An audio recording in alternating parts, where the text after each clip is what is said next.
오늘 말씀 보겠습니다. 마태복음 5장 8절입니다. 마음이 청결한 자는 복이 있나니 그들이 하나님을 볼 것이며. 지난 시간에는 마음이 청결하다는 의미가 무엇인지에 대해서 우리가 살펴봤습니다. 마음이 청결하다는 것은 간단하게 말해서 내 안에 진리가 있으면 그것을 마음이 청결하다고 했어요. 그러면 우리 안에 어떻게 진리가 있습니까? 늘 얘기하는 예수 그리스도의 은혜죠. 예수가 죽고 그 피인 그리스도 진리가 내 안에 들어와 율법, 비진리, 더러운 모를 가진 나를 깨끗한 말, 진리를 가진 자로 되게 하면 그럼 그게 마음 안이 청결하다고 했습니다. 따라서 우리의 마음 안에 진리가 있는 것이 청결한 것이고 깨끗한 것이죠. 그게 복이라는 그런 말이죠. 자, 그러니까 마음을 청결하게 해주시는 주체는 누구라고 했습니까? 오직 하나님이십니다. 그런데 이사야는 너희가 스스로 깨끗게 하라고 합니다. 그럼 그게 무슨 의미인지를 그 말씀을 보도록 하겠습니다. 이사야 1장 16절입니다. 너희는 스스로 씻으며 스스로 깨끗하게 하여 내 목전에서 너희 악한 행실을 버리며 행악을 그치고. 자, 여기 보니까 이제 스스로 씻으며 스스로 깨끗하게 하라라고 했어요. 자, 일단 스스로 씻는다는 단어가 라하츠인데 그냥 스스로라는 단어는 없습니다. 그냥 씻다, 목욕하다의 그런 의미고요. 스스로 깨끗하게 하여라는 단어가 자카라는 단어인데 뭐 정결하게 하다, 깨끗하게 하다라는 뜻도 있지만 무지하게 하다, 죄 없이 하다라는 그런 의미가 있습니다. 그러면 스스로라는 말이 없는데 그러면 여기서는 왜 스스로라고 이렇게 번역을 했을까 하는데 그 의미가 있습니다. 여기 이제 씻다라는 라하츠라는 그런 동사는 이게 능동이고 명령이에요. 능동이고 명령이니까 그 안에 담긴 의미가 뭡니까? 너희가 스스로 씻으라는 그런 말이죠. 그 다음에 깨끗하게 하다라는 이 자카라는 단어도 이게 재계동사이면서도 명령입니다. 재계동사라는 것은 그 동작이 나에게 미치는 거니까 이것도 결국은 스스로 깨끗하게 한다는 의미가 돼요. 자, 그러면 우리가 문제가 되는 거 아닙니까? 우리가 지난 시간에 본 말씀들은 뭐예요? 하나님의 은혜로 우리가 정결하고 깨끗하게 된다고 했어요. 근데 여기는 보면 스스로 씻으며 스스로 깨끗하게 하라고 하니까 이게 서로가 모순되는 게 아닌가 이런 생각이 들잖아요. 자, 여기서 깨끗하게 한다는 의미가 뭐죠? 우리 안이 청결하게 되고 깨끗하게 된다는 것은 진리가 있다는 것이고 진리가 있으면 하나님과 같은 말을 가진 자가 되니까 죄가 없는 거예요. 죄를 멀리 보냈다. 죄를 내가 없앴다라는 그런 의미가 되거든요. 그러면 결국은 우리 스스로 깨끗하게 씻어서 죄를 없애라는 그런 말이 되잖아요. 이게 과연 무슨 말이냐 하는 겁니다. 이렇게 성경은 우리가 이렇게 문자적으로 보면 다 이렇게 모순된 말이 너무 많아요. 근데 여기서는 스스로라는 말은 맞다 그 말입니다. 그러면 이것을 어떻게 여러분은 볼 거냐 하는 얘기죠. 자, 우리가 정결하고 깨끗하게 된 것은 오직 하나님의 은혜죠. 그런데 여기서는 너희가 스스로 정결하고 깨끗하게 씻어서 죄를 없애라고 해요. 자, 이게 무슨 말이냐 하는 겁니다. 지난 시간에 우리가 정결하게 되는 것은 하나님의 어린 양 피가 뿌려짐으로써 그리스도의 피, 진리를 뿌려서 우리를 깨끗하게 한다고 했어요. 그래서 세마, 보옷, 의의 옷, 그리스도 옷을 입혀주심으로 의롭게 되고 깨끗하게 된다고 했죠. 그러면 마음이 청결한 것이고 그게 죄가 사해진 거라고 했습니다. 근데 이사야는 스스로 깨끗하게 해서 죄를 스스로 없애라고 한다 그 말이죠. 그러면 성경 말씀이 서로 모순될 수는 없는 것이고 그럼 이게 무슨 의미냐 하는 겁니다. 그러니까 진리를 깨닫고 진리가 될 수 있는 모든 환경과 여건과 상황을 하나님이 만들어 놓았으니까 이제는 너희가 스스로 그걸 찾아서 깨달으라는 그런 말이에요. 한마디로 뭡니까? 구하라. 그럼 내가 주시겠다는 그런 말입니다. 그래서 우리가 지난번에 보았던 순례의 가는 진리를 찾아가는 세 친구와 새 떡 이야기를 우리가 보았죠. 거기 나오는 것처럼 당당하게 그 새 떡, 완성의 떡, 그 진리를 구하면 내가 좋은 것으로 성령을 주시지 않겠느냐고 그렇게 말씀했잖아요. 그러니까 그렇게 내가 다 준비를 해놓았으니까 그걸 달라고 하라는 그런 말입니다. 그게 여기서 뭐라면 스스로 깨끗하게 하라는 그런 말이에요. 그러면 너희가 스스로 죄를 사해버린 것이 됩니다. 자, 우리는 자주 예정론이라는 그런 용어를 사용해요. 그래서 하나님이 택한 백성들은 반드시 하나님이 구원하신다고 해요. 그러면 그게 틀린 겁니까? 맞는 겁니까? 궁극적으로는 맞는 말이지만, 자, 성경에서 예정이라는 그런 단어는 없습니다. 우리가 그렇게 이제 번역해서 쓰는데, 자, 그러니까 굳이 있다고 한다면, 예정이라는 그런 말을 우리가 사용한다면, 그것은 창세 전에 하나님의 언약 안에 있는 자들은 그 진리기를 찾아가는 그 삼위 과정 있죠? 그런 신앙의 여정을, 자, 예정이라고 하는데, 그런 예정의 길을 창세전에 택한 자들은 그 길을 가고 있는 것으로 그걸 예정이라고 한다, 그런 얘기입니다.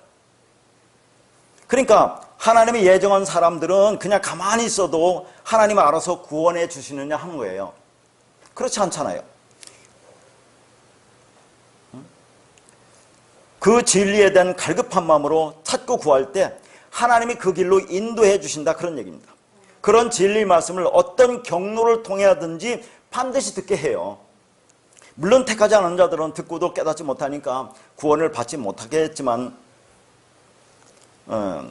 그러니까 굳이 예정이라는 단어를 쓴다면 그런 자들은 그 진리 말씀을 찾아서 가는 그 모든 과정 속에서 그 말씀을 듣고 조금씩 진리 길로 인도함을 받는 것으로 말할 수가 있는 겁니다. 그러니까 하나님은 이 땅에, 자, 구약에서는 성막 성전을 통해서 보여주었죠. 자, 신약에서는 굳이 이제 구약 신약이라는 말을 쓸 필요는 없는데 성경을 통해서 보이는 이 세상에 진리를 담아서 우리에게 주셨습니다. 그래서 로마서 1장 20절에 뭐라고 합니까? 창세로부터 그의 보이지 아니하는 것들, 곧 그 영원하신 능력과 신성이 그가 만드신 만물에 분명히 보여 알려졌나니 그러므로 그들이 핑계하지 못할지니라. 분명히 하나님이 이렇게 말씀했습니다. 보이는 모든 것 통해서 그 안에 하나님의 그 진리를 담아 나왔으니까 그것을 너희들이 스스로 찾으라, 그런 얘기입니다. 근데 우리가 그걸 찾을 수 있어요? 찾지 못하니까, 그러니까 구하라, 그런 것 정도로 해야 되지 않겠느냐 하는 것을 말합니다. 그러니까 하나님은 이 세상 성전, 성경, 율법이라는 우리가 진리를 깨달을 수 있는 도구를 다 준비해 두셨습니다. 우리가 씻을 수 있는 그런 모든 도구를 준비해 두셨다, 그런 얘기죠. 그러면 이제 내가 들어가서 씻기만 하면 돼요. 지금 목욕탕에 씻을 준비를 다 하나님 만들어 놓으셨어요. 그런데 내가 가서 씻지 않으면 아무 소용이 없다, 그런 얘기입니다. 그래서 마태복음 5장 45절에는 그 해를 악인과 서인에게 비추시며 비를 의로운 자와 불의한 자에게 내려주심이라고 하죠. 이렇게 하나님은 어느 시대나 이 땅의 모든 사람에게 햇빛과 비, 진리 말씀을 내려주시고 있습니다. 하늘에서 생명의 떡인 진리 말씀을 주시고 있는데 그걸 내가 받아서 먹지 않으면 그냥 그림의 떡일 뿐이에요. 근데 계속해서 우리가 그걸 깨닫지 못한다고 하는데 어떻게 그러면 그걸 깨달을 수 있느냐, 그런 말이 계속 나오는데, 그러니까 구하라, 그런 얘기죠. 자, 그러면 지난 시간에도 그 세마포 의의 옷을 우리가 입혀주심으로 우리가 의롭게 되고 거룩하게 되고 깨끗하게 된다고 했는데, 그러면 그런 말은 어떻게 되느냐? 여러분, 자, 하나님의 옷을 입혀줄 때 여러분 가만히 있습니까? 손과 발을 벌려야 될 거 아닙니까? 하나님이 하늘에서 진수성찬을 주시는데, 자, 그것을 하나님이 떠서 먹여줄 때 내가 입을 벌려야 되지 않겠어요? 그런 정도는 해야 되지 않느냐가 스스로 깨끗하게 하라는 거지, 하나님이 창세전에 택한 자들은 아무것도 안 해도 된다는 말이 아니에요. 그러니까 진리에 대한 갈급함을 가지고 이 땅에서 그 길을 가고 있는 거 아닙니까? 그런 길을 가도록 하나님이 창세전에 택한 자들은 그렇게 만들어 놨다, 그런 얘기죠. 그렇게 구하면 하나님이 반드시 어떤 경로와 어떤 과정을 통해서 누구를 만나든지 그 말씀을 듣게 하신다, 그런 얘기예요. 그게 스스로 깨끗하게 씻는다는 그런 말을 하고 있는 겁니다. 그러니까 절대로 모순되는 게 아니에요. 여러분이 여기 왜 나오셨습니까? 집에서 인터넷으로 들어도 되는데 그런 열심을 내는 거 아닙니까? 여기 나오면 더 나에게 그 말씀이 다가오는 감동이 다르고 느낌이 다르잖아요. 나에게 다가오는 은혜가 다르잖아요. 인터넷에서 물론 들어도 되지만 그런 열심과 그런 간절함이 있기 때문에 여기 나오는 거 아니겠습니까? 그래서 그런 걸 가지고 내가 스스로 가서 찾아서 그 말씀을 듣는다고 얘기를 하는 거예요. 그런데 뭐 인터넷으로 들어도 잘 듣는 분은 잘 들어요.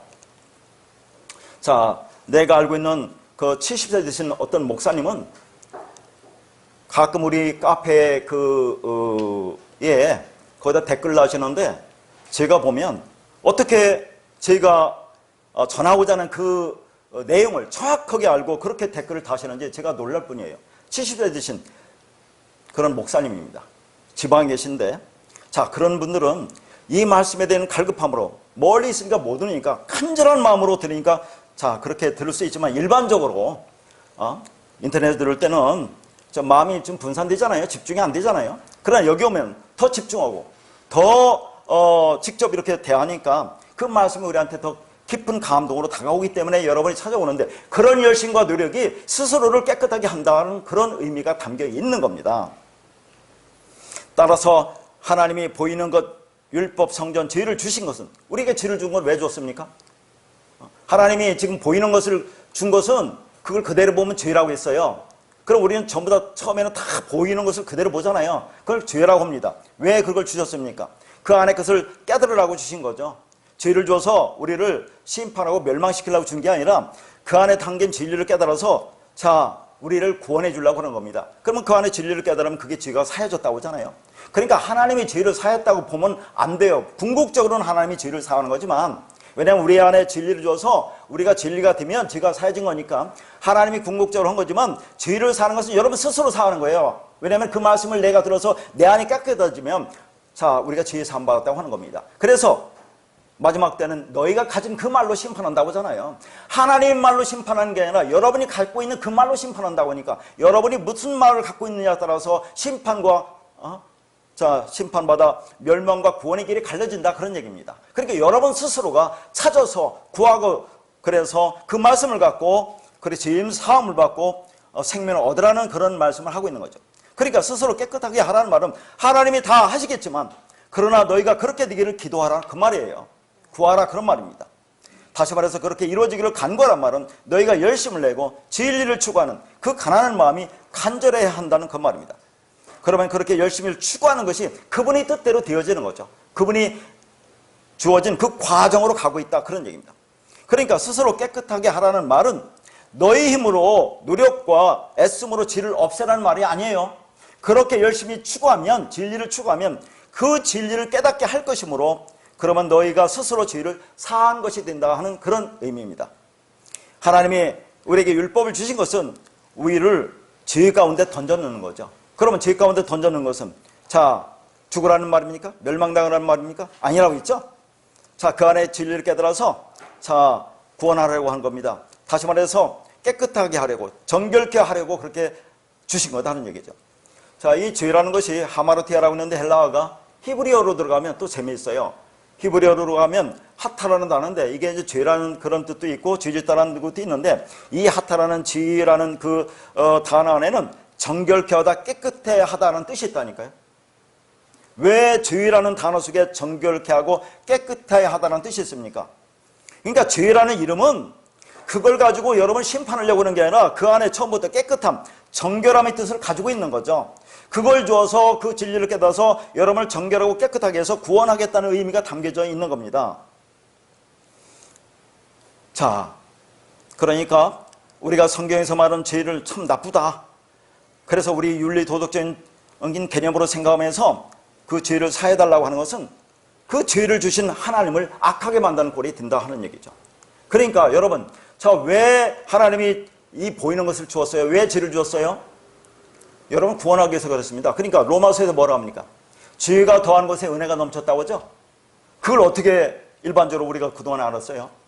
아니, 이 사회에서 많은 죄를 짓고 감옥에 갔는데 거기서 전도 받고 나중에 목사 돼서 복음을 전하니까 죄가 더한 곳에 은혜가 넘친다고 그렇게 하는 사람이 많아요. 그렇습니까? 죄를 준 것을 뭐라고요? 죄를 통해서 구원을 내줬습니다. 그러니까 죄가 더한 곳에 그게 은혜라, 그런 얘기를 하는 거지. 이 땅에서 죄를 많이 지면 그게 더 많이 은혜를 하나님 주시는 겁니까? 그런 말이 아니잖아요. 그러니까 우리가 이 죄를 윤리 도덕적인 죄, 사회나 국가에서 정한 죄의 개념으로 생각하면 죄라는 것이 무엇인지도 모르는 것이고, 그러면 하나님이 말씀하시는 그 죄를 사함받는 것은 불가능한 것이고 평생 죄의 문제를 해결받을 길은 없습니다. 보세요. 오늘날 대부분의 교회나 기독교인들은 이 죄를 뭐라고 생각합니까? 윤리 도덕적인 죄의 개념을 생각한다니까요. 아니 그러면 그거 가지고 와서 교회 와서 회개한다면서 눈물 콧물 짜고 그 죄를 용서해달라고 그렇게 평생 동안 교회 다니면서 그 열심을 내면 죄가 뭔지 모르고 평생 그렇게 지내다가 멸망당한다는 그런 말입니다. 성경에서 말하는 죄를 분명히 여러분이 아셔야 돼요. 이게 모르면 엉뚱한 길로 가고 있는 겁니다. 이게 가장 중요한 거 아닙니까? 죄가 뭔지. 평생 그 죄를 사함하는 것은 불가능하고 평생 죄의 문제를 해결받을 수가 없습니다. 그래서 주님께서 베드로에게 뭐라고 합니까? 이런 말이 있습니다. 사탄아 내 뒤로 물러가라. 네가 하나님의 일을 생각하지 아니하고 도리어 사람의 일을 생각하는도다 라고 말씀하잖아요. 자, 지금 베드로가 멋지게 신앙 고백을 합니다. 주는 그리스도시요 살아계신 하나님의 아들이라고 신앙 고백하죠. 그러니까 주님께서 이 일을 알게 하신 것은 혈육이 아니요 하늘에 계신 아버지가 그렇게 깨닫게 했다고 그래요. 그러니까 순간적으로 하나님의 진리를 깨닫게 했습니다. 그러면 그게 뭔지를 알아야 되는데, 그러니까 이제 주님께서 뭐라 합니까? 내가 죽고 3일 만에 살아나야 한다고 그래요. 왜냐면 베드로가 신앙 고백을 했기 때문에, 베드로가 주님 보고 그리스도라고 했기 때문에, 왜냐면 그리스도가 뒤야 우리가 구원받을 수 있잖아요. 그렇게 신앙 고백이기 때문에 바로 주님께서 내가 죽고 3일 만에 살아나야 한다고 그렇게 말합니다. 죽고 살아난다는 뭡니까? 내가 그리스도로 와서 너희를 구원할 거야. 네가 알았지? 그러니까 베드로가 뭡니까? 항변한다고 그러죠. 주님을 꾸짖습니다. 주님을 비판해요. 책망합니다. 그러니까 주님께서 하시는 말이 사탄아 내 뒤로 물러가라 이런 얘기를 해요. 그러면 사탄아 내 뒤로 물러가라는 말이 어떻게 생각합니까 여러분? 지금 베드로는 그리스도라는 신앙 고백을 하고 또 그것이 자기가 깨닫게 한 게 아니기 때문에 그 말의 의미를 몰랐어요. 그럼 그게 사탄이죠. 진리를 모르니까, 진리를 대적하는 거니까 그걸 율법주의라고 하는 거죠.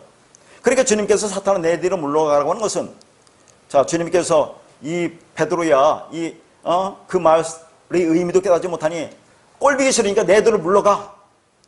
저 물러가서 그냥 그게 죄니까 죽어 그런 말을 하는 겁니까? 어떤 말을 한다고 생각하세요? 이 뒤라는 단어가, 뒤로라는 단어가 오피스라는 단어인데 뒤로가 아니라 다음에입니다. 그럼 예수 다음에 누가 옵니까?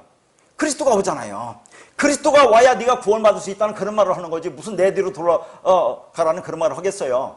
그러니까 지금 베드로가 깨닫지 못하잖아요. 순간적으로 신앙 고백을 했지만 깨닫지 못한 겁니다. 그러니까 내 뒤로 물러가라고 하는 것은 너는 그리스도가 와야, 내가 죽고 그리스도가 와야, 그래야 그쪽으로 가서 그 진리를 깨달아야, 그리스도로 보면 우리가 진리를 깨달아야, 그러면 네가 구원이야. 그게 제산 받는 거다라는 말을 하고 있는 거예요. 자, 그러니까 너는 내 다음으로 가라는 얘기입니다. 예수의 다음이 그리스도 성령입니다. 그러니까 하나님의 일을 생각해야 하나님 말에 나오는데, 이 땅에 이 성경을 보면서 전부 다 인본주의로 보고 있어요. 사람의 관점에서 보고 있습니다. 그러니까 이 말씀이 우리 안에 다가오질 않는 거죠. 그래서 하나님은 마지막 때 뭘 보신다고 하죠? 행위가 아니라 그가 가지고 있는 그 말을 보신다고 합니다. 자, 요한복음 13장 8절에서 11절입니다. 베드로가 이르되 내 발을 절대로 씻지 못하리이다. 예수께서 대답하되 내가 너를 씻어 주지 아니하면 네가 나와 상관이 없느니라. 시몬 베드로가 이르되 주여 내 발뿐 아니라 손과 머리도 씻어 주옵소서. 예수께서 이르시되 이미 목욕한 자는 발밖에 씻을 필요가 없느니라. 온몸이 깨끗하니라. 너희가 깨끗하나 다는 아니니라 하시니 이는 자기를 팔 자가 누구인지 아심이라. 그러므로 다는 깨끗하지 아니하다 하시니라. 자, 여기 참 이 원어가 중요하다는 의미가 또 나오는데, 거기 주님께서 베드로의 발을 씻는다 보니까 베드로가 내 발을 씻을 수 없다고 그렇게 얘기를 했잖아요. 내 발을 씻지 못하리라고 얘기하니까 주님께서 뭐라고 합니까? 내가 네 발을 씻지 않으면 너는 나와 상관이 없다고 그래요. 그게 무슨 말이겠습니까? 상관이 없다. 자, 그래서 원어가 필요한 거죠. 이 상관이라는 단어가 메로소입니다. 그럼 여러분 메로소 오면 생각나는 게 뭐예요? 아니, 지혜할 때, 지혜라고 할 때 하마르티아라고 있잖아요. 하 플러스 마르티아, 마르티아가 메로소 왔으니까 하 메로소입니다. 그러니까 주님이 베드로의 발을 씻지 않으면 너는 나와 상관이 없어. 나의 부분이 아니야. 그런 얘기를 한답니까? 무서운 얘기잖아요. 자, 예수님의 내가 부분이 아니면 내가 죄인이라 그런 얘기입니다. 너는 나의 부분이 아니니까. 그러면 짝이 되어 하나가 되지 못하는 것이므로 그게 죄라 그 말이에요. 상관이 없다. 내가 너희 발을 씻지 않으면 상관이 없다. 그러면 너는 나와 짝이 되지 않으니까 그럼 네가 죄인이야. 그런 말을 하고 있다니까요. 그러니까 네가 나의 부분이 되지 못하면 그게 죄라 그 말입니다. 그래서 창세기 2장에 늘 말씀드리는 것, 사람이 혼자 사는 것이 좋지 못하다고 하는 거. 자, 짝이 되지 않고 그냥 나 혼자 부분은 있으면 예수 그리스도와 하나님과 부분이 돼 짝이 되어야 하는데 혼자 있으면 부분은 있으면 그게 뭐라고요? 선하지 못한 거니까 악이야. 그런 얘기를 하고 있는 겁니다. 자, 그러니까 예수님이 오셔서 지금 말씀을 전해주시고 계세요. 자, 전해주시고 나서 지금 말하는 겁니다. 너와 내가 분리되었으니까 이제는 하나로 만들겠다고 지금 말씀하는데 그 터닝 포인트가 뭡니까? 제자들이 발을 씻는 것으로 지금 보여주고 있어요. 그러니까 제자들이 발을 씻는다는 것은 뭡니까? 발이라는 겉이 거죠. 자, 겉이 거 율법이죠. 율법을 씻음으로써 그 안에 담긴 진리를 깨달아 알으라 하는 얘기를 하는 겁니다. 발을 씻는다는 것이. 발이라는 것은 이 땅을 딛고 사는 율법이 근본이라고 했어요. 이걸 씻으면 나는 이 세상과 관계없는 자, 진리가 된 자죠. 그러니까 겉이 거 발을 씻음으로써 그 안에 담긴 진리를 깨달아라는 그런 말을 지금 하고 있는 거죠. 그러니까 네가 발을 씻지 않으면 발을 씻는 것으로 그 안의 것을 모르면 너는 나와 영원히 짝이 되지 못한다는 그 말입니다. 그래서 9절과 10절은 비유로 이미 목욕한 자는 발밖에 씻을 필요가 없다고 그래요. 그러니까 제자들이 발을 씻는다는 것은 이미 깨끗하다는 것을 전제로 하는 거죠. 그럼 이게 무슨 말입니까? 여러분 한번 생각해 보세요. 아니, 자, 너희들은 이미 깨끗하니까 발밖에 씻을 필요가 없다는 그런 말이 무슨 의미겠어요? 그래서 이게 이제 이런 거 보면 우리가 뭐 하나님이 택함을 받은 자들이라는 그런 이제 말을 할 수 있는데 창세전에 하나님의 언약 안에 있는 자들은 이미 완성된 자들이에요. 그들을 이 땅에 보내죠. 보내서 너희들이 어떻게 구원받는지, 죄가 뭔지를 지금 하나님이 깨닫게 하신다 그 말이 있잖아요. 죄가 뭔지, 어떻게 구원받는지. 그러니까 이제 발을 씻는 걸 통해서 진리를 지금 설명하는 겁니다. 겉의 것을 통해서 안의 것을 설명하는 거죠. 율법이라는 것을 씻음으로써 너희가 진리가 된다는 그런 존재가 된다는 것을 지금 보여주고 있는 겁니다. 그러니까 여기서 제자들을 지금 발을 씻는다는 것은 아직 진리가 되지 않은 것을 보여주는 거죠. 그러면 어떻게 진리가 되니? 너희들이 창세전에 어떻게 그리고 예정돼서 그렇게 완성된지 아니? 그것을 이렇게 율법을 씻으면 그러면 진리가 되면 그러면 너희들이 그렇게 완성되고 구원받은 자야. 그런 것을 지금 보여주고 있는 겁니다. 그래서 지금 주님이 제자들을 영접하기 위해서 그들이 발을 씻고 있는 거죠. 주님이 반쪽을 만들어서 짝이 되게 하려면 발을 씻는 행위를 모형으로 보여주므로 그것으로 그 안에 담긴 진리를 깨닫게 하려는 겁니다. 그들을 영접하려는 거죠. 그래서 주님께서 이 의식을 행하고 어디로 가죠? 죽으러 갑니다. 그게 뭐예요? 우리를 영접하러 가신다는 그런 말입니다. 그렇게 우리가 영접을 받아 짝이 되려면 율법이라는 땅을 딛고 사는, 율법을 근본으로 삼고 사는 자들이 발을 물로 진리로 씻어줘야 됩니다. 그러면 내가 진리가 된 자, 내 마음이 깨끗한 자, 청결한 자가 되는 거예요. 자, 그것을 말하고 있는 겁니다. 그 다음에 사도행전 10장 10절에서 16절까지입니다. 그가 시장하여 먹고자 하매 사람들이 준비할 때에 황홀한 중에 하늘이 열리며 한 그릇이 내려오는 것을 보니 큰 보자기 같고 네 개를 메어 땅에 들이웠더라. 그 안에는 땅에 있는 각종 네 발 가진 짐승과 기는 것과 공중에 나는 것들이 있더라. 또 소리가 있으되 베드로야 일어나 잡아먹으라 하늘 베드로가 이르되 주여 그럴 수 없나이다. 소옥되고 깨끗하지 아니한 것을 내가 결코 먹지 아니하였나이다 한데 또 두 번째 소리가 있으되 하나님께서 깨끗하게 하신 것을 네가 소옥되다 하지 말라 하더라. 이런 일이 세 번 있으누 그 그릇이 곧 하늘로 올려져 가니라. 참 성경은 본문으로서 구약이든 신약이든 왜 이렇게 어려운지 모르겠어요. 자, 여기도 지금 소리가 몇 번 납니까? 몇 번 났다고 했어요? 세 번이에요, 세 번. 여기도 소리가 세 번 아닙니까? 이게 완성을 얘기하는 거죠. 나고 그릇이 하늘로 올라가는 것이 지금 완성이라는 건데 이게 무슨 말을 하느냐는 얘기죠. 주님이 베드로에게 양을 먹이라고 할 때 몇 번 먹이라고 합니까? 몇 번 말하죠? 세 번이죠. 베드로가 주님을 부인할 때 몇 번 부인하죠? 세 번입니다. 그런 말을 가지고 어떻게 예수님과 3년 반 공생의 기간 동안에 그렇게 동고동락하고 수제자로서 그렇게 주님을 3번씩이나 부인할 수 있어? 나쁜 놈. 그런 말이 아니에요. 성경은 그런 얘기를 하는 게 아니에요. 3번을 부인해야 완성이 되는 겁니다. 예수라는 육체 율법은 완전히 파괴되고 부서져야, 그러면 그게 완성되는 거죠. 그리스도 진리로. 그래서 3번 부인하라고 하는 겁니다. 그 안에 담긴 의미가. 성경이 그냥 쓰여 있는 게 아니다, 그런 얘기죠. 그러니까 예수 율법은 완전히 파괴되어야 진리로 완성되기 때문에 지금 그런 말을 하고 있는 거죠. 자, 그러면 거기 보면 이제 12절에 보니까, 자, 11절과 12절에 보니까 하늘에서 한 그릇이 내려오죠. 근데 그 그릇 안에는 뭐가 있습니까? 각종 4발 가진 짐승과 기는 것과 공중에 나는 것들이 있다고 해요. 이게 뭘 가리키는 겁니까? 자, 하늘에서 그릇이 내려옵니다. 자, 마지막 또 그릇이 하늘로 올라가죠. 그러면 그릇이 뭐라 했습니까? 제가 늘 성전에 있는 기명들, 우리를 상징한다고 했잖아요. 우리를 상징하는 겁니다. 하늘에서 그릇이 내려오는데 그 그릇에 담겨있는 것이 4발 가진 짐승과 기는 것과 뭐가 있어요? 공중에 나는 새. 이게 뭘 가리킨다고 했습니까? 창세기 1장에서 4발 가진 짐승을 베헤마라고 했습니다. 베헤마, 4발 가진 짐승을 뭐라고 했어요? 왜 짐승은 4발 가졌습니까? 그걸 나타내는 게 뭡니까? 왜 사람은 2발 갖고 짐승은 4발 가졌어요? 4발의 것은 눕는다는 거죠. 사람이 똑바로 섰다가 죽으면 눕습니다. 그러니까 눕는다는 것은, 짐승이라는 것은 율법적 존재를 말합니다. 하나님이 영이 없는 것을 그렇게 말하는 거죠. 육체, 바사르, 사렉스, 느페시, 푸시케, 혼적인 존재, 하나님이 영이 말씀이 없는 자들을 짐승이라고 해요. 그래서 그걸 4발 가졌다고 합니다. 눕니다. 근데 사람만 유일하게 2발 가졌다는 거죠. 왜? 그렇게 깨달으면 그게 사람으로 완성된다는 것을 보여주는 거죠. 똑바로 서는 거잖아요. 좌우 치우침 없이. 그게 진리가 됐다고 얘기하지 않았습니까? 그걸 말하는 거죠. 기는 것도 마찬가지고, 공중의 새는 뭡니까? 그 성전이라고 했잖아요. 율법이 성전. 전부 율법을 상징합니다. 그런데 자, 13절에 보니까 주님께서 뭐라고 하냐면, 베드로야 일어나 잡아먹으라 그래요. 자, 그러니까 이제 베드로가 뭐라고 합니까? 나는 속되고 깨끗하지 아니하는 것을 결코 먹지 않는다고 이렇게 말합니다. 그러면 여기서 잡다, 잡아라는 단어가 중요하죠. 잡아. 이게 그냥 문자적으로 볼 수 있는 말이 아니죠. 잡아가 뭡니까? 이게 듀오라는 단어거든요. 여러분, 듀오 제가 설명했죠. 듀오가 뭡니까?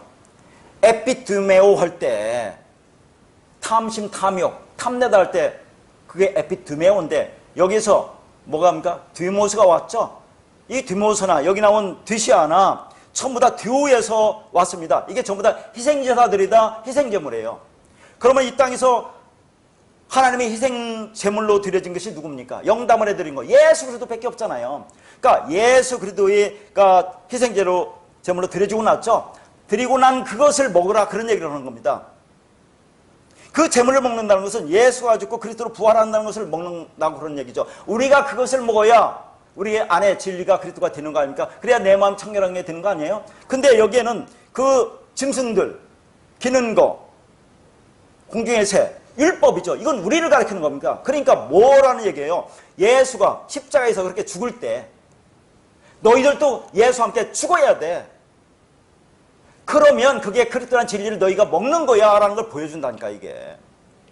그러면 너희가 깨끗하게 된 거야. 하나님이 그걸 깨끗하다, 진리가 되었다, 마음이 청결하다, 그게 구원이다 라고 지금 한다는 그런 얘기를 하고 있는 겁니다, 이게.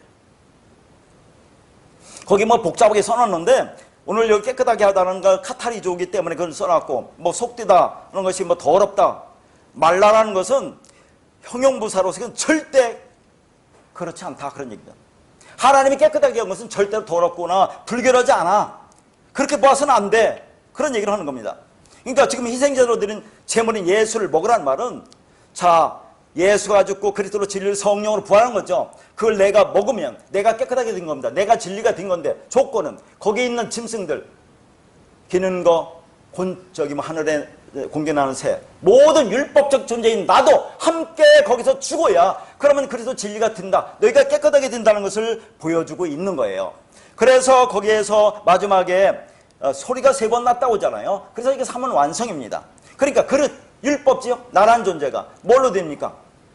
하늘이 되는 거죠. 진리 성경이 된다. 그래서 이 땅에서 그렇게 우리가 율법적 존재로 하늘에서 왔다가 이 진리를 깨닫고 하늘로 올라간다는 것을 보여주고 있는 거예요, 이게. 지금 마태복음 5장 8절에 마음이 청결한 자는 복이 있다고 합니다. 이런 말을 제자들이나 오늘날 교회라고 하는 곳에서 그 말을 전한 자나 그 말씀을 받는 자나 그 의미를 깨닫지 못하고 그냥 문자대로 보고 그걸 행하려고 하는 것이 뭐라고요? 깨끗하지 못한 마음, 그걸 더러운 마음, 두 마음, 불결한 마음이라고 했습니다. 제가 어떤 설교를 들어보니까 어떤 목사님이 그러더라고요.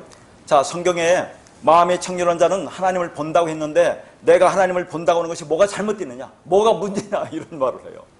진짜 하나님을 본다고 하면서 영상으로 조작해가지고 막 그런 거 보내는 그런 교회 있잖아요. 여러분 어딘지 아잖아요. 자기가 하나님을 본다는데 뭐가 문제냐, 성경에 나와 있는데. 이렇게 보는 것을 이게 더러운 마음, 두 마음, 불결한 마음이라고 하는 겁니다, 이게. 그러면 자, 이런 말을 가지고 우리가 한번 오늘날 수많은 교회에서 지금 말씀을 듣고 있는 성경을 갖고 있는 사람들이 한번 생각해 볼 거 아닙니까? 마음이 청결하면 하나님을 본다고 하는데 왜 나는 하나님을 보지 못하지? 나는 마음이 청결하지 않은가? 하나님 마음이 청결하라고 했는데, 그러면 그게 도대체 무슨 말인지 한번 생각해 봐야 될 거 아니겠어요? 생각을 하지 않으니까 이 말씀에 대해 관심이 없는 겁니다.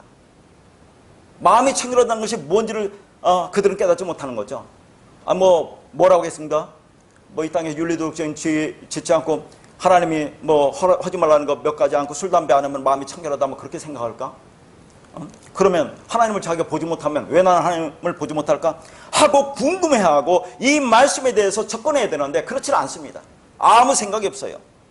지금 산상설교에서 주님은 레마를 푼 걸 로고스로 말해주지만 아직 성령이 오지 않았기 때문에 제자들이 로고스를 레마로 알아듣지 못합니다. 그러나 오늘날은 성령이 오셨죠. 오신 이유를 살고 있습니다. 그러니까 우리가 복된 자라고 하는 거죠. 그 이유를 살고 있으면 말씀을 뭘로 봐야 됩니까? 성령에서 레마로 봐야 되는데 여전히 율법, 로고스로 듣고 있다, 그런 얘기입니다. 그렇게 말씀을 율법으로 들으면 그 말이 우리를 심판한다고 그래요. 그 말이, 우리가 듣고 있는 그 말이 우리를 심판한다고 하는 겁니다. 그래서 율법으로, 로고스로 신앙생활하면 그걸 성경이 더럽다고 하는 거예요. 그런데 로고스를 레마로 깨달으면, 로고스가 뭔지 알죠? 율법, 레마, 진리로 깨달으면 그게 깨끗한 것으로, 그게 죄가 사해진다. 오늘 네 마음이 청결한 자, 그 얘기를 하는 겁니다. 다시 말해서 네 마음이 깨끗하는 것은 우리 안에 그 진리, 레마를 가지고 있다는 거죠. 그래서 사도 바울은 지난날에 율법의 의로는 흠이 없다고 할 정도로 목숨 걸고 지켰던 율법을 나중에 뭘로 여겨요? 배설물로 여긴다고 하죠. 배설물로. 그러니까 눈에 보이는 성경을 그냥 보이는 대로 보면 그게 배설물, 똥이라는 얘기예요. 똥. 아무런 가치가 없다는 겁니다. 그런데 유대인들은 율법을 철저히 지키죠. 특히 서기관과 바리새인들은 진짜로 율법을 목숨 걸고 지켰던 사람입니다. 그러나 오늘날 교회라고 하는 것은 율법을 지킵니까? 제가 볼 때는 율법을 잘 지키지도 못하는 것 같아요. 그러니까 지금의 교회는 율법주의라고 할 수 없습니다. 어정쩡한 상태죠. 그러니까 자, 율법을 열심히 지키면 이걸 지키지 못한다는 거 알 거 아닙니까? 여러분 그렇지 않아요? 내가 율법을 지키지 못하는 걸 깨달을 거 아닙니까? 그러면 이게 무슨 말인가 하고 궁금해할 텐데 율법도 철저히 지키지 못해요. 대충 11조하고 감사하고 주일 성수하고 교회에서는 적당한 봉사하고 세상에 말하는 윤리 도덕적인 죄 안 짓고, 그러면 그 율법을 지켰다고 생각하나? 이제 모르겠어요. 자, 이 성경 말씀이 뭔지를, 도대체 이게 뭘 말하는지를 궁금해하면 그것을 가르치도록 할 텐데 그것도 궁금해하지 않으니까 가르쳐줄 수도 없는 거예요. 그러니까 진리를 모르면 율법을 열심히 지켜서, 모든 율법을 지켜서 구원을 받든지, 그런데 다 지키지도 못하면서 오늘날은 뭐라고 해요? 말씀대로 살자고 합니다. 말씀대로 살지도 못하면서. 갈라디아 교인들은 뭡니까? 할례를 열심히 행했죠. 그러니까 사도 바울이 뭐라 합니까? 할례만 행하지 말고 다른 것도 지켜라, 그런 얘기를 한다니까요. 왜 할례만 하느냐 하는 얘기입니다. 오늘날 교회라는 것도 율법은 제대로 지키지 못합니다. 율법을 제대로 지키지 못하니까 그럼 무엇을 가르쳐서 진리를 알게 하겠느냐 하는 거죠. 율법을 지켜야 그게 그런 의미가 아니라고 가르쳐 줄 것인데 율법도 잘 지키지 않으니까 무엇으로 가르치겠는가 하는 말입니다. 자, 말라기야 4장 5절에서 6절입니다. 보라, 여호와의 크고 두려운 날이 이르기 전에 내가 선지자 엘리야를 너희에게 보내리니 그가 아버지 마음을 자녀에게로 돌이키게 하고 자녀들의 마음을 그들의 아버지에게로 돌이키게 하리라. 돌이키지 아니하면 두렵건대 내가 와서 저주로 그 땅을 칠까 하노라 하시니라. 자, 제가 볼 때는 이게 상당히 어려운 말 같습니다. 이 말씀을 제가 사역 초기에, 그러니까 제가 말씀을 전하고 나서 한 2년 후인가? 지금부터 한 7년 전 정도 이게 아마 전한 것 같아요. 갈라디아를 제가 이렇게 말씀을 전할 때 이 말씀을 전한 기억이 나서 옛날 원고를 많이 찾아봤습니다. 찾아서 보니까 진짜 이 말씀을 제가 전했는데 지금 보니까 너무 잘못 전했어요. 그때 제가 뭐 율법으로 행하라고 하던 때가 아니거든요. 열심히 은혜를 가르친다고 처음부터 저는 그렇게 복음을 전하기 시작했으니까 했는데도 불구하고 이 말씀을 지금 보니까 너무 잘못 전했어요. 그래서 다행히도 그것이 영상으로 지금 없어서 다행이라는 생각 듭니다. 자, 제가 뭐 많은 말씀을 했는데 에베소서부터는 지대로 지금 보니까 이렇게 확인해 보면 지대로 전한 것 같고, 창세기도 1장을 나중에 한 것도 은혜고, 이 산상설교도 제가 앞부분 조금 있는데 다시 하는 것도 상당히 저부터 은혜다. 왜냐하면 그게 잘못됐다는 게 아니라 더 깊고 넓게 이 말씀을 볼 수 있다는 은혜가 있는 것 같아요. 그래서 이 말씀을 그때는 제가 이제 이렇게 말씀을 깊게 연구도 좀 덜 했던 것 같고, 그래서 여기 찾아봐서 그 말씀을 전했던 것 같은데, 그때 전할 말씀을 간단하게 한번 제가 볼 테니까 여러분 지금 전한 것과 얼마나 차이가 있나. 그러니까 말씀이라는 것은 살아서 움직이는 겁니다. 하나님의 말씀이 얼마나 깊고 오묘한데 적당히 알았다고 다 알았다고 하는 게 아니에요. 저도 똑같은 말을 보면 자꾸 이렇게 더 깊이 들어가줘요. 근데 다른 것들은 그 본질적인 진리는 변하지 않으면서도 깊이 들어가는데 이 말씀은 본질적으로 잘못했더라고요, 제가. 자, 거기 여호와의 크고 두려운 날이라고 나오죠? 그걸 뭐라고 나오냐면 제가 이렇게 했습니다. 예수 그리스도의 재림 후에 있을 최후의 심판뿐 아니라 초림 때 이루어진 영적 심판을 포함한다고 할 수 있다라고 이렇게 했어요.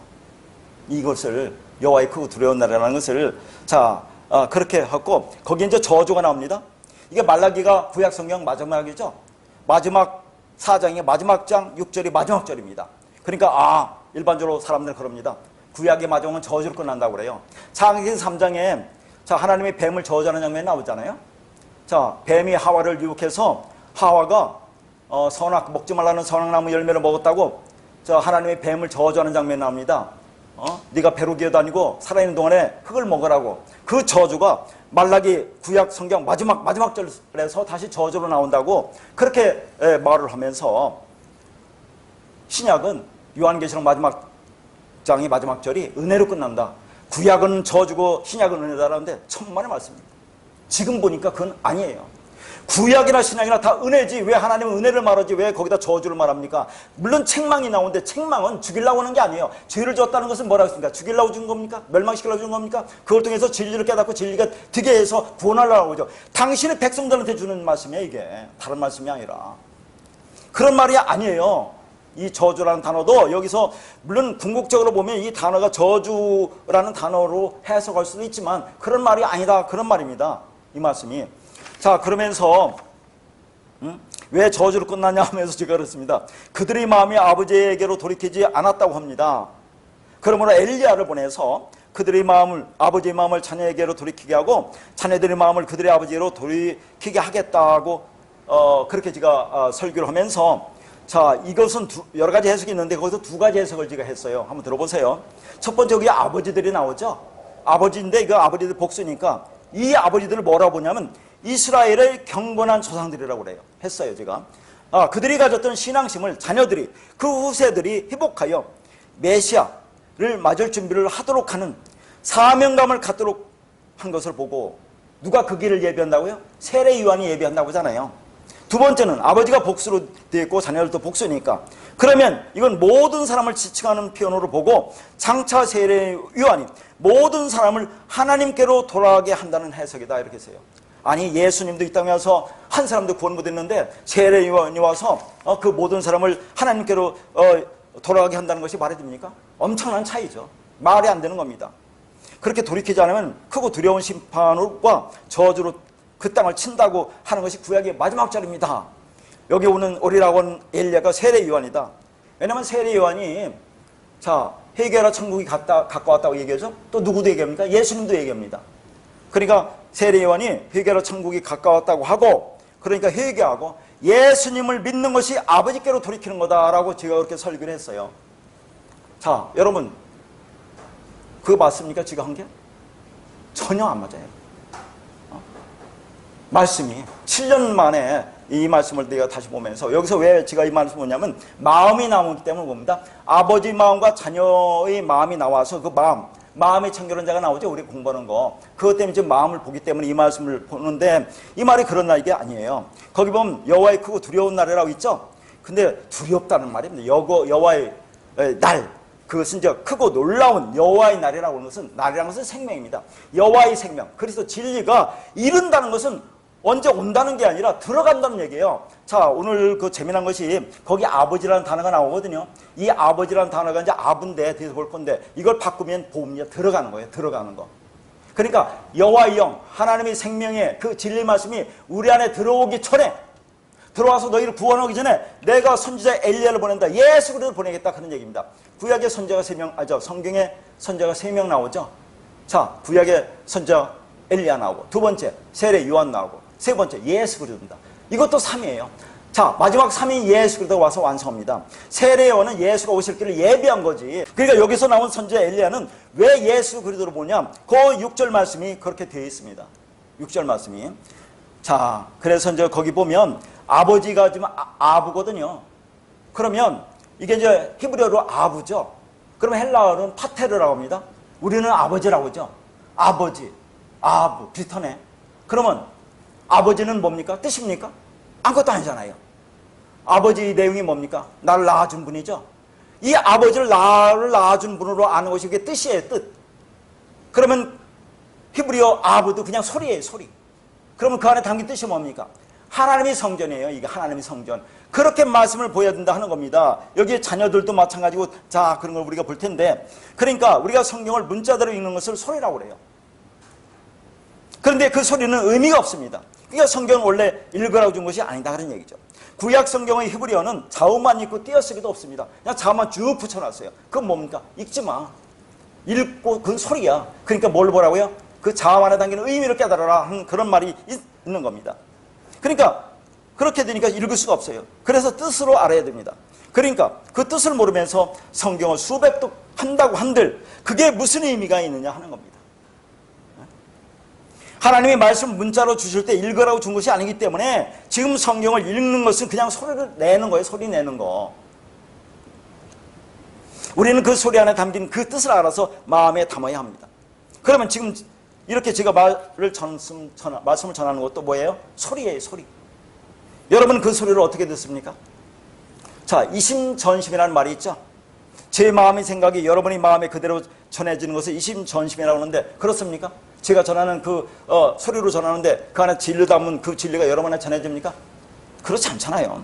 제 마음에 있는 진리를 소리로 전하고 있는데 그 진리를 받아들이는 것은 어떻게 해서 되는 겁니까? 하나님 성령이 하시기 때문에 그렇다고 했어요. 그래서 그 진리를 여러분이 깨달으면 그럼 여러분 안에 깨끗한 말, 진리가 되면 뭐라고 했어요? 그게 강을 건너간 자, 히브리인이 된다고 했어요. 그래서 자, 강을 건너간 자들의 조상이 누구죠? 셈입니다. 셈의 후손이 강을 건너갔어요. 셈이 뭐라고 했어요? 자, 노아의 장자 이름이 셈인데 셈이라는 자체가 이름입니다. 이름은 진리라는 얘기라고 있어요. 분석된 말씀, 해석된 말씀. 그러니까 셈의 후손이, 진리가 된 후손이 가나안 땅에 들어가는 거예요. 셈의 후손이. 그래서 그런 의미가 있는 겁니다. 자, 그들이 강을 건넌 자 히브리인이 조상이 됩니다. 그런데 그 진리는 지식적으로 아는 것이 아니라 내 마음에 새겨지는 겁니다. 그 마음 안에 진리가 된 자들이 강을 건너가는 거죠. 그러나 그들이 가나안에 들어간 것으로 끝나는 것이 아니라 가나안 7족속과 계속 싸웠잖아요. 가나안 7족속이 나와 상관이 없는 게 아니라 내 안에 여전히 율법적인 본성으로 가득 차 있는 것이 우리 마음입니다.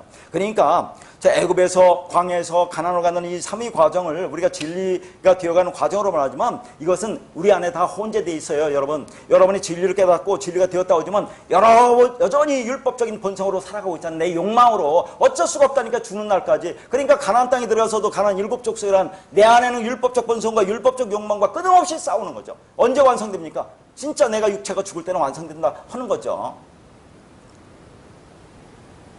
그러니까 우리가 진리를 깨닫고 진리가 되었다고 해서 이 땅에 사라지는 것이 아니라 여전히 그 말씀으로 싸우는 것과 같습니다.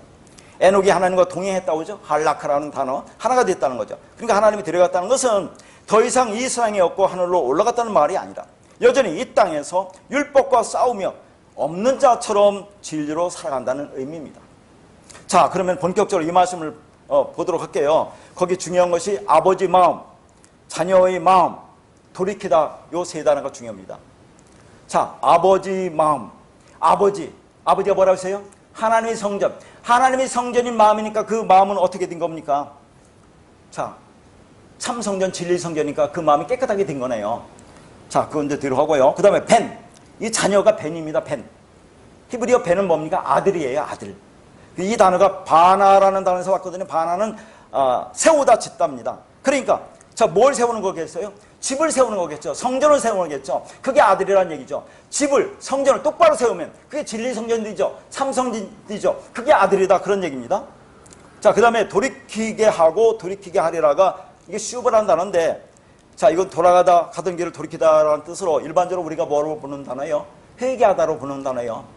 그런데 일반적으로 교회에서는 아까도 말했지만, 자, 윤리도덕적을 죄라고 하고 그거 하나님 앞에 나와서 그 죄를 회개한다고 용서해달라고 하는 것을 회개라고 하잖아요. 그런 말이 아니에요. 자, 회개라는 것은 뭡니까? 우리 알죠? 가던 길을 돌이키는 거. 우리가 어떤 길을 갔습니까? 지금까지 율법의 길을 갔죠. 그걸 더럽혀서 진리 길로 가면 그 회개라고 하는데, 그 회개라고 쓴 시우버라는 단어가 그런 뜻이 있어요. 이 시우버라는 단어가 그게 W처럼 된 거 있죠? 이게 이제 쉰이라는 단어인데, 이게 분석하다, 뭐 해석하다 그런 의미고, 옆에 있는 거, 디귿자의 거꾸로 된 것처럼 돼 있는 거, 그게 이제 베이트라는 거죠.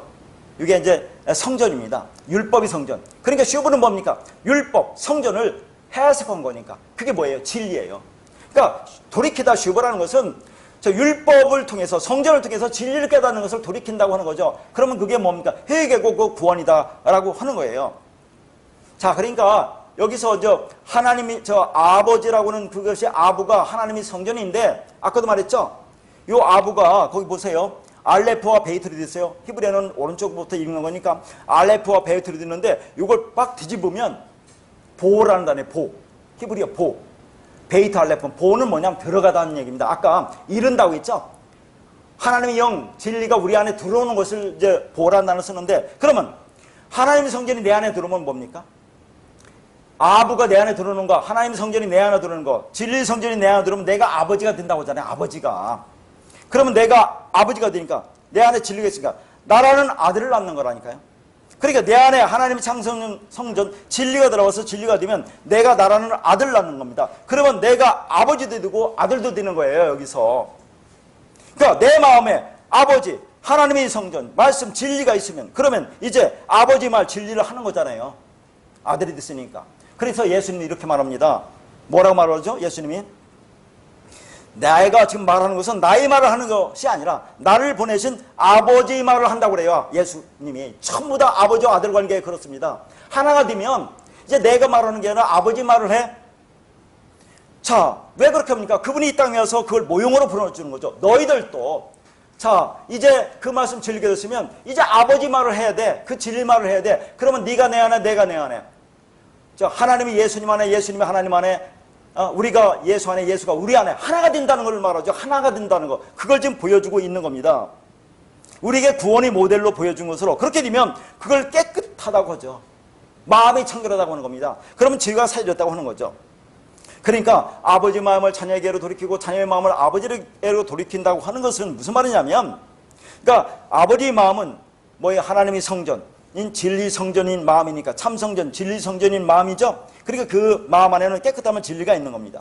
그리고 자녀들의 마음도 진리 성전으로 세워진 아들의 마음이니까 그 마음 안에도 진리가 있죠. 그러면 하나님 마음과 자녀의 마음이 그 안에 진리를 담고 있는 같은 마음, 하나의 마음으로 하나가 되는 거잖아요. 그게 어떻게 된 겁니까? 슈브라는 거예요. 슈브. 율법을 통해서 진리를 깨닫는 것을 그렇게 합니다. 그것을 예수님 와서 지금 너희들을 그렇게 깨닫게 하겠다 하는 거죠. 그러니까 율법을 통해서, 성전을 통해서 진리를 깨닫게 하는 것을 슈브 돌이킨다 하는데, 자, 이 구약의 마지막 장에 이렇게 말하는데 예수님이 산상절기에서 그렇게 말하잖아요. 어디에서요? 산에 올라가서. 산이 뭡니까?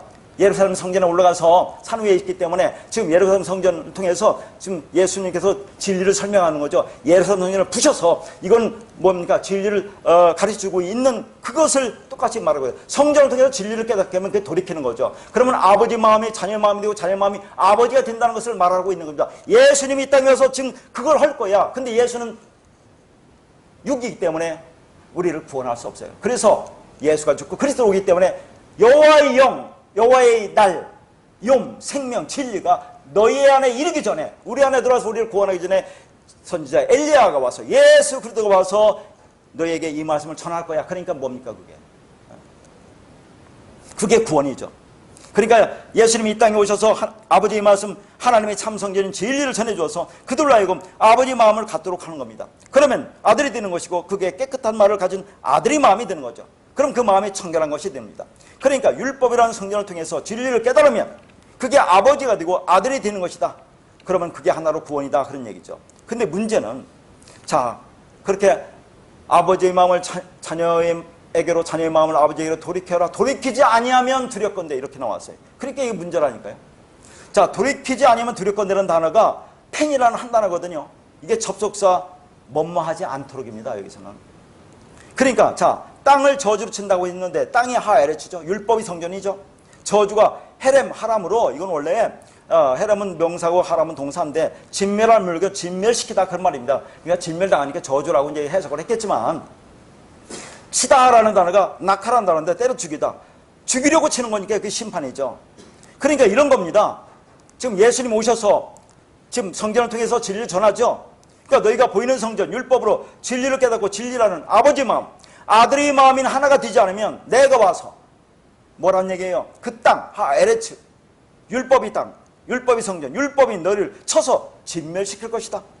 그렇게 되지 않도록 하기 위해서 예수 그리스도를 먼저 보내서 진리를 전해 주시겠다고 말씀하시는 것이 구약으로 끝나는 거예요. 그렇게. 그러니까 모든 것은 하나님의 은혜지 왜 그게 구약은 저주고 신약은 뭐예요? 은혜입니까? 모든 게 다 은혜지.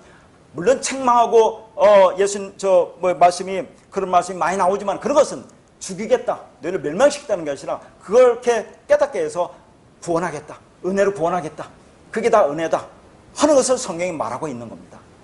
그러니까 이 말씀을 제가 7년 전에 했던 그 말씀이 영상으로 올라갔으면 지금 이 말씀을 하는데 얼마나 어려움이 있겠어요. 그게 당황한 영상을 안 올라갔는데 자 그렇게 제가 그 말씀도 여러 곳에서도 이렇게 보면서 초기이기 때문에 했던 말씀인데 아마 여러분이 뭐 그런 말씀 들었을 거예요. 여러분 많이 듣는 거니까 전혀 그렇지 않다는 것을 오늘 또 발견하니까 아, 이 말씀이 이렇게 깊구나. 이런 말이 나의 말이 돼야 구원이죠. 이 말은 이렇게 받고 저 말은 저렇게 받으면 됩니까? 그렇지 않아요. 모든 거 하나로 받아야 돼요. 하나로 하나님의 말씀을. 그러나 우리는 이 땅에서 여전히 내 생각과 내 뜻대로 내 습성대로 율법적 본성대로 신앙생활하면서 그게 하나님을 잘 믿는 거라고 생각하면 그러면 그 땅이 저주받아 진멸당할 거란 그 말이죠. 그러니까 오늘날 성경 66권을 가지고 신앙생활을 하는데 그런데 이 성경이 나에게 진리가 되지 못하면 진리로 읽어내지 못하면 그 성경 말씀이 나를 저주로 치고 있다는 것과 같은 말씀인 거죠. 자 이사야 29장 13절입니다. 주께서 이르시되 이 백성이 입으로는 나를 가까이하며 입술로는 나를 공경하나 그들의 마음은 내게서 멀리 떠났나니 그들이 나를 경외하면 사람의 계명으로 가르침을 받았을 뿐이라. 이 말씀은 마태복음 15장에서 주님께서 똑같이 인용하시는 말씀이에요. 여기 보니까 자 입술로는 나를 공경하나 그들의 마음은 내게 떠났대요.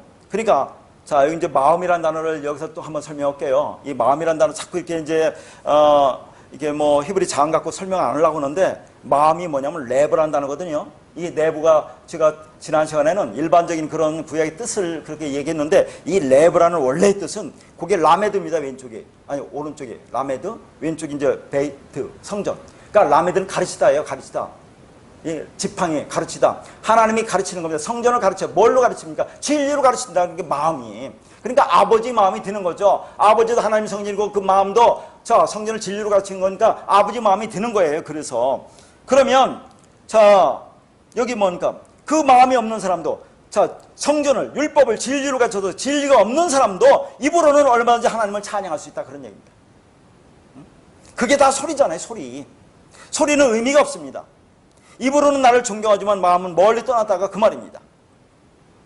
입의 말 소리는 뜻이 없다는 거죠. 그러니까 입의 말은 율법입니다. 진리가 담겨있지 않은 말은 요란스럽고 시끄럽게 들립니다. 그 안에 진리가 담겨있지 않은 입의 말은 그걸 소리로 뭐라고 해요? 그게 더럽다고 하는 거죠. 하나님 보시기에 진리가 아닌 율법을 진리로 알고 말하는 만큼 더러운 것은 없다고 하시는 겁니다. 이사야 65장 17절입니다. 보라, 내가 새하늘과 새 땅을 창조하나니 이전 것은 기억되거나 마음에 생각나지 아니할 것이라. 여기 또 마음이 나오죠. 마음, 성전을 진리로 가르쳐서 진리가 되는데, 그럼 진리가 되면 이전 것은 기억되거나 생각나지 않는다 그런 얘기죠. 생각나다라는 것이 알란데 떠오르지 않는다. 아니할 것이라는 것은 절대로 그런 일은 없어. 그러니까 우리가 그 마음, 진리가 되었어요. 자, 성령을 통해서 율법을 진리로 깨달아 알았습니다. 그럼 우리가 진리가 되었으면 이전 것, 율법, 비진리, 더러운 말은 절대 떠오르지 않는다. 떠올아서는 안 돼. 그런 얘기죠. 이게 뭡니까? 마음이 새하늘과 새 땅 된 자. 그게 마음이에요. 새하늘과 새 땅. 마음이 청결하다. 그렇게 된 자는 절대로 예전 것, 율법, 비진리, 더러운 말은 떠오르지 않는다. 그러니까 진리가 되었다는 것은 깨끗한 말을 가지고 있다는 것으로 마음이 깨끗하는 그 말입니다. 다시 말해서 진리가 되었다는 것은 비진리가 섞여 있어서 왔다 갔다 하는 것이 아니다 그 말이에요. 자, 이게 무슨 말인지 알죠? 내가 진리를 분명히 깨달으면 이게 율법인지 진리인지 분명히 구분하기 때문에 왔다 갔다 하지 않는다 그 말이에요. 이 말이 맞은지 저 말이 맞은지 그렇게 하지 않는다는 그런 말을 하는 겁니다. 그래서 진짜 내가 진리를 가지고 진리가 됐으면 이전 것, 율법, 비진리가 기억나지 않는다는 거죠. 기억하고 싶어도 기억나지 않아야 돼요. 그 율법은 뭡니까? 우리에게 악몽입니다. 깨닫지 못하면, 깨달으면 그것도 선한 것이 되는 것이고요. 그래서 출애굽한 이스라엘의 1세대는 광야에서 다 죽습니다. 왜요? 그들이 마음속에는 여전히 애굽이라는 이상 욕망이 있죠. 율법이 있죠. 율법의 사상, 애굽의 사상, 율법의 가치, 애굽의 가치가 가득 차 있습니다. 그 율법 가지고는 약속의 땅, 가나안 땅에 들어갈 수 없어요. 그래서 다 죽어야 하는 것으로 1세대는 죽고 2세대인 새하늘과 새 땅이 되어서 들어가는 것으로 보여주고 있는데, 그렇습니까? 복음을 설명하는 거죠.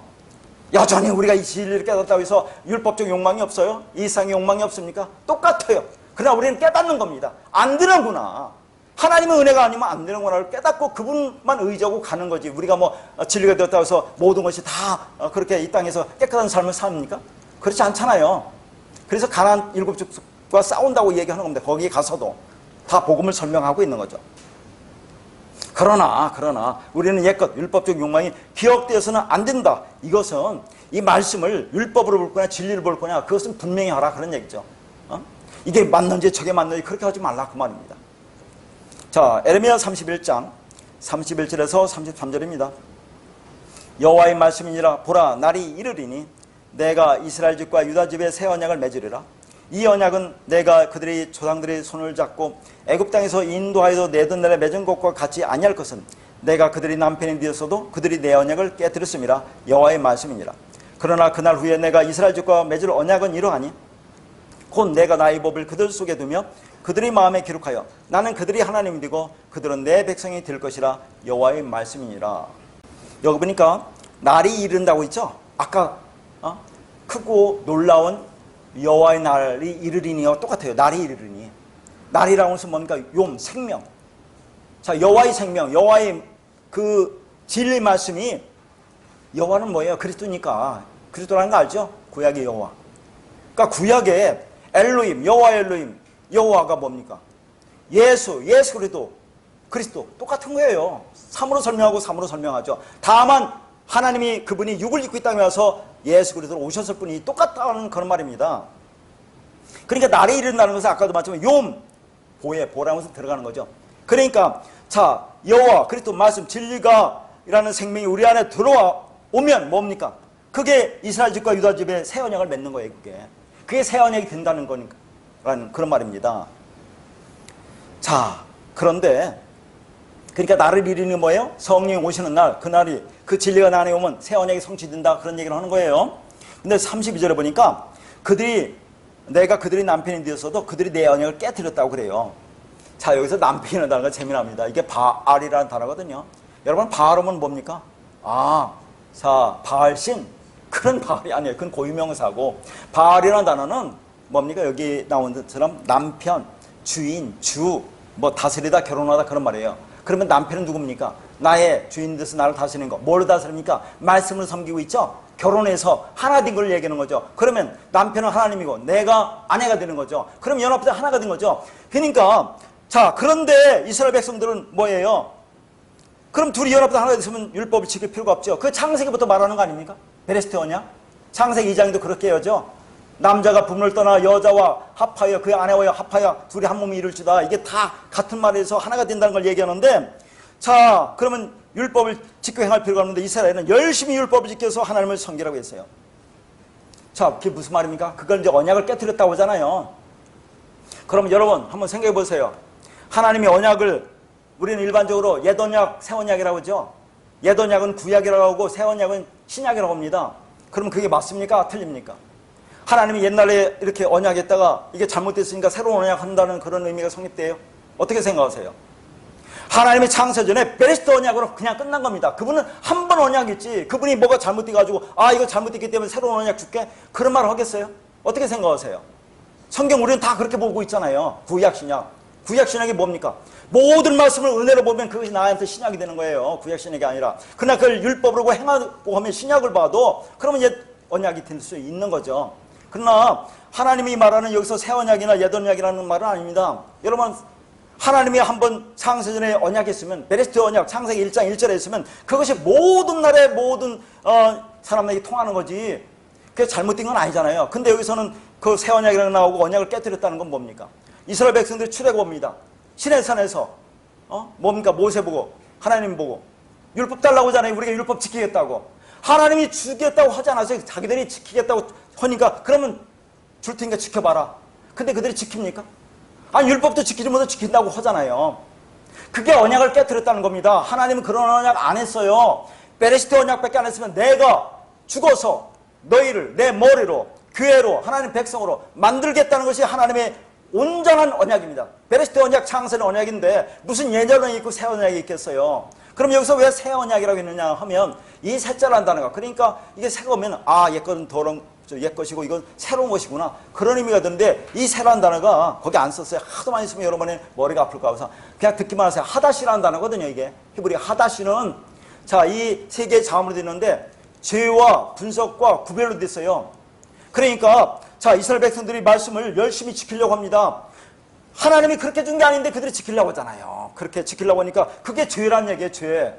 자, 그래서 그것을 분석해 보면 그러면 하나님의 말씀을 너희들이 지키는 게 아니야, 그 말씀이 여러분 안에 새기는 거지. 그러니까 33절에 나의 법을 그들 속에 둔다고 얘기한다면 이게 새 언약이라고 하는데, 그러니까 여러분들이 처음부터 하나님이 그런 말씀을 너희들이 행하라는 얘기는 안 했습니다. 근데 자기들이 황양했다, 율법을 달라, 근데 못 지키잖아요. 그러면 언약을 깨뜨렸죠. 그러면 그걸 잘 보니까 그게 죄더라. 그래서 그걸 분석해보고 보니까 진리는 지키는 게 아니고 너희 안에 새기는 거구나. 그걸 구별해서 다시 말씀한다는 것이 새 언약이라고 얘기하는 거지. 무슨 새 언약이 있고 옛 언약이 있겠습니까? 한번 생각해 보세요. 안 그렇습니까? 저도 옛날에 새 언약, 옛 언약하고 막 했는데 지금 보니까 그게 아니에요. 한 번 언약으로 끝나는 분입니다. 그분은 베레시트 언약. 그래서 33절에 그 하나님이 내 하나님이 되려면 그 하나님 말씀 진리 그리스도가 내 안에 들어와 그 법이 내 안에 새겨져 나와 하나가 되어야 한다는 것이 지금 말하고 있는 거죠. 처음부터 이렇게 안 했습니까? 베레시트라는 언약이. 근데 그걸 새 언약이라고 우리가 말하는 새로운 거다고 생각해서는 안 된다, 그런 얘기입니다. 그러니까 전에는 내가 내 생각과 내 기준으로 하나님을 섬기는데 이제는 하나님이 내 안으로 들어와 나를 섬겨야 합니다. 다시 말해서 그 하나님이 내 하나님이 되려면 그 말씀이, 그 진리가 내 마음속에 기록되어야 하는 거죠. 그걸 뭐라고요? 신비에 새긴다고 하는 거죠. 우리 마음판에 새긴다. 이런 마음 상태가 되면 뭐예요? 그 마음이 청결하다, 깨끗하다 라고 하는 거예요. 자, 마지막 말씀 에스겔서 36장 24절에서 28절입니다. 내가 너희를 여러 나라 가운데서 인도해내고 여러 민족 가운데서 모아 데리고 고국 땅에 들어가서 맑은 물을 너희에게 뿌려서 너희로 정결하게 하되 곧 너희 모든 더러운 것에서와 모든 우상 숭배에서 너희를 정결하게 할 것이며 또 새 영을 너희 속에 두고 새 마음을 너희에게 주되 너희 육신에서 굳은 마음을 제거하고 부드러운 마음을 줄 것이며 또 내 영을 너희 속에 두어 너희로 내 율례를 행하게 하리니 너희가 내 규례를 지켜 행할지라. 내가 너희 조상들에게 준 땅에서 너희가 거주하면서 내 백성이 되고 나는 너희 하나님이 되리라. 자, 에레미야서 31장과 똑같아요, 안 똑같아요? 똑같은 말을 하고 있는 거죠. 에스겔서 36장도. 그래서 전에는 이게 새 언약, 새 언약이 있는데 원래는 하나님의 원래의 언약을 다시 말씀하고 있는 거예요. 자, 그러니까 에레미야서는 자, 그 말씀을 너희들이 그렇게 지킨다고, 율법을 지킨다고 하지만 지키지 못하는 거, 그것을 언약을 깨뜨렸다고 하는데, 여기는 자, 에스겔서 36장 16절 이하, 자, 저는 24절부터 읽었는데 23절 보면 그것을 뭐라고 하냐면 하나님의 이름을, 하나님의 거룩한 이름을 더럽혔다고 그래. 그게 하나님이 거룩한 이름을 더럽혔다. 그러니까 하나님이 거룩한 이름이 뭡니까? 말씀 진리를 더럽힌 거죠. 아니, 이스라엘 백성들이 율법을 열심히 지키겠다고 지금 우상 숭배하고 있잖아요. 자, 그런 것이 뭐예요? 하나님의 이름을 더럽혔다고 했다니까, 하나님의 이름을. 그게 언약을 깨뜨렸다는 것과 똑같은 거예요. 에레미야서 마찬가지로. 그들을 뭐예요? 여호와를 떠난 자들이라고 합니다. 여호와, 하나님 성령 진리를 떠난 자들이라고 해요. 그러니까 자, 이스라엘은 하나님 진리 성령을 떠난 율법의 이스라엘로 지칭하면 본다는 얘기죠. 여기서 이스라엘이라고 하는 것은 무슨 말인지 알죠? 그 진리 말씀을 떠나 율법을 행한 자들로 살게 되면 그들이 여호와 이름은 셈, 그 진리를, 그 땅을 더럽힌 자들이 된다고 하시는 겁니다. 그런 자들을 하나님의 이름을 더럽힌 자라고 여기서는 또 얘기를 해요. 그러면 자, 아까 예레미야서 31장에도 그렇게 언약을 어겼죠. 지키지도 못하는 언약을 지키겠다고 했으니까 그렇게 주지도 않는데, 그러면 그걸 언약이 이루어지는 뭡니까? 그 말씀 우리 신비에 새긴다고 했죠. 그럼 에스겔서에서는 어떻게 합니까? 똑같은 얘기를 하고 있어요. 그래서 그들을 당신의 땅으로, 언약의 땅으로 데리고 들어가서 맑은 물, 진리 말씀으로 뿌려서 모든 더러운 것과 모든 우상 숭배에서 정결케 한다고 하는 거죠. 자, 그들이 열심히 하나님의 율법을 행하고 지켰잖아요. 그것을 가지고 자기들이 뭐예요? 하나님 앞에 나아가고자 하는 거, 하나님을 섬기겠다고 하는데 그것이 모든 더러운 것과 우상 숭배라고 하는 겁니다. 그게 하나님을 더럽혔다고 하는 거죠. 그를 정결케 한다고 하는 겁니다. 그것을 여기서 뭐라고 하죠? 에레미야서는 마음판에 신비에 새긴다는 것을 이렇게 얘기합니다. 새 영으로 너희 속에 두고 새 마음을 너희에게 주는 거라고 그래요. 또 이 뭐라고 합니까? 굳은 마음을 제거하고 부드러운 마음을 주는 거. 이게 할례죠. 앞에는 뭡니까? 세례, 뒤에는 할례. 세례와 할례가 같이 있는 거예요, 이 말씀이. 그래서 27절에 내 율례를 행하게 하리니 내 규례를 지켜 행할지라 이렇게 했죠. 그러면 이걸 그냥 문자대로 보세요. 그게 소리라고 합니다. 무슨 의미예요? 하나님 율법을 지켜요. 그래서 내 규례를 지켜 그걸 행하라. 그러면 나는 네 하나님이 되고 너희들은 내 백성들이야. 그럼 열심히 율법을 지키려고 할 거 아닙니까? 그 단어를 못 보면 행하게 뭐라고 있어요? 할라크. 할라크는 하나가 되는 거죠. 지킨다는 건 샤마로, 내 마음에 품는 거죠. 아사라는 것은 하나님 뜻대로 되어지는 거죠. 그러니까 하나님의 영, 성령, 진리, 맑으면 진리가 우리 안에 들어와서 나 안에 들면, 그 말씀 진리가 되면, 그러면 그게 뭡니까? 율례를 내가 하나가 된 거라니까. 율례를 행하게 한다는 것이 아니라 하나가 되니까, 그러면 그 규례를 내 마음에 품으면 돼. 그것이 하나님 뜻대로 되어진 거다. 그게 신비에 새겨진 거야. 똑같은 말을 하고 있는 겁니다. 그러니까 내 영, 여기서 히브리니까 루아우죠. 진리 생명을, 진리 말을 그 백성들 속에 두어 그들로 하여금 그 율법과 하나가 되게 만드시겠다는 겁니다. 그 율례가 네 마음에 되게 할 거라는 그 말이죠. 그러면 네가 깨끗해지는 거야. 그게 맑은 물로 너를 씻는 거라고 얘기하는 거죠. 그러니까 구약의 말씀도 다 복음이고 진리예요. 어떻게 보느냐죠. 그렇게 하나님의 그 마음을 받아 그 말씀을 너희 마음 안에 간직하여 샤마르, 그 말씀과 하나가 되는 것이 행하는 할라크인 것입니다. 그러면 우리가 하나님의 백성인 아들이 되는 거죠. 그러니까 하나님이 그 마음, 그 말씀, 그 진리를 받아 그것을 온전히 내 마음에 간직하는 것이 모든 율법을 지키는 거예요. 어떻게 지킬 건데요? 그렇게 너를 만들겠다는 하나님의 언약입니다. 이 말씀은 성령이 부어진 자의 마음이 청결하게 되어 그들이 하나님의 백성이 되고 하나님이 그들이 하나님이 되시는 새 창조 이야기, 하나님의 백성 즉 아들이 되는 원리, 부정한 자들에게 성령, 물, 생수를 부어 그들의 마음을 깨끗해 씻어 새 마음으로 만들어 주시겠다는 새로운 언약인 것입니다. 새 언약이라는 게 뭔지 여러분 알죠? 그렇게 율법, 비진리, 더러운 마음을 가진 우리에게 하나님의 영, 그리스도의 영, 진리의 영, 진리, 성령, 맑은 물, 생수를 부어서 그 진리를 우리 마음에 신비에 새겨줌으로 우리가 진리가 된 자, 청결한 자, 깨끗한 자, 그래서 새 언약으로 완성하여 주시는 놀라운 하나님의 은혜에 감사하며 살아가는 우리 모두가 되시기를 바라겠습니다.